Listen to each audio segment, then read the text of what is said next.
అందరికీ నమస్కారం.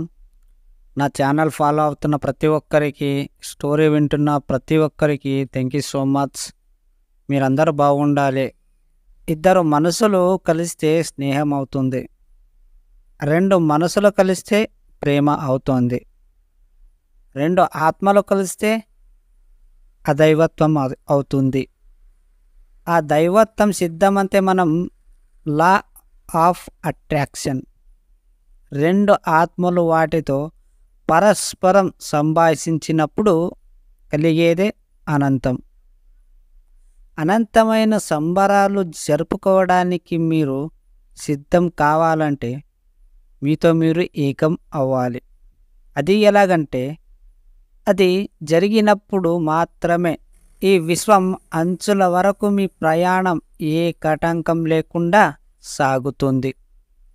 మీ ఊహలు, కోరికలు, ఆలోచనలు ఏవైనా సరే వాటిని మీలోని దైవత్వాన్ని వదిలి ఆ దైవత్వంలోకి తీసుకెళ్ళండి. ఆ దైవత్వం అంటే మీ మనస్సుని సుప్త చేతనాత్మక మనసుతో ఏకం చెయ్యడమే. ఇంతకంటే కొత్తగా ఏమీ లేదు మీ జీవితంలో.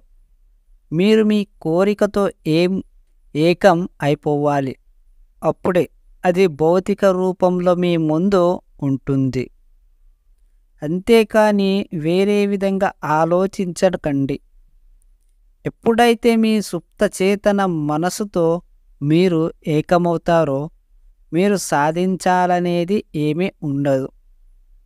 అది మీకు మంచి మిత్రుడు. మిమ్మల్ని ఎప్పుడూ ఉన్నత వైపు ప్రయాణం చేస్తుంది. ఇక భవ్యం విషయాలకు మర్చిపోండి. మీరే ఆ దైవత్వం.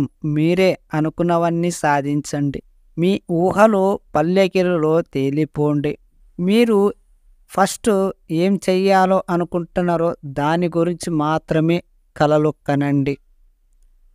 అసలు మీరు అది ఎలా ఉండాలి, అది ఎలా చేయాలి అనేది మీరు కలలు కనండి, ఇమాజినేట్ చేసుకోండి. అది ఎలా ఉంటే బాగుంటుంది అని పదే పదే అదే ఆలోచించండి. మీరు మీ మైండ్ని ఎప్పుడు కూడా ఖాళీగా ఉంచకండి.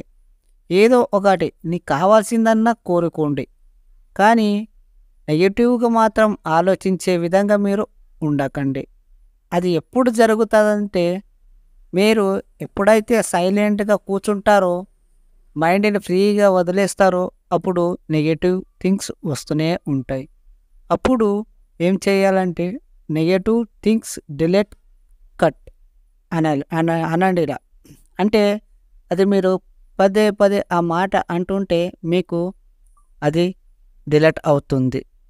ఎప్పుడు మీరు ఒక పద్యం మీరు మైండ్లో ఉండాలంటే, మీరు ఒక పదం మైండ్లో ఉండాలంటే పదే పదే పదే అనుకుంటుండే అది మైండ్కి ఎక్కిపోతుంది. అప్పుడు ఎక్కడ కూర్చున్నా సరే, ఏడున్నా సరే, కలలో అయినా నిద్రలో అయినా అది మీకు ఆటోమేటికలీ ధైర్యంగా చెప్పగలుగుతారు. ఎక్కడున్నా సరే చెప్పగలుగుతారు. అది చెప్పే విధంగా స్పష్టంగా ఉంటుంది. అది మీరు మైండ్కి ఎక్కించండి. మీ కలలు అనేది మీ మైండ్కి ఎక్కిస్తేనే మీకు అది జరుగుతుంది. ఒక పదం మనకి గుర్తుండాలి అంటే మీరు దాని గురించి మాత్రమే ఆలోచించినప్పుడు అది 100% జరుగుతుంది. అది జరగాలంటే ఫస్ట్ ఆఫ్ ఆల్ మీ మీద మీకు నమ్మకం ఉండాలి. నేను ఇలా అవుతాను అంటే మీ ఫ్రెండ్స్ వాళ్ళకి ఎవరికైనా చెప్తే ఎవ్వరు నమ్మరు. ఒకవేళ మీ మీద మీరు నమ్మకం పెట్టుకొని అది వాళ్ళ చెప్పింది మీరు అయినట్లయితే వాళ్ళు అప్పుడు మీకు నిజంగా నమ్ముతారు. మీరు అవ్వకముందే వాళ్ళని ఏమీ చెప్పకండి, వాళ్ళని అడగకండి. ఫస్ట్ ఆఫ్ ఆల్ మీరు మీ మీద మీరు నమ్మకం పెట్టుకోండి, యూనివర్స్ని నమ్మండి. ఈ స్టోరీ మీ సమయం తీసుకొని ఈ స్టోరీ విన్న ప్రతి ఒక్కరికి మనస్ఫూర్తిగా థ్యాంక్ యూ సో మచ్. అలాగే నా ఛానల్ కూడా లైక్ చేసినందుకు, ఈ స్టోరీకి లైక్ సబ్స్క్రైబ్ చేసినందుకు ప్రతి ఒక్కరికి చాలా చాలా థ్యాంక్ యూ సో మచ్.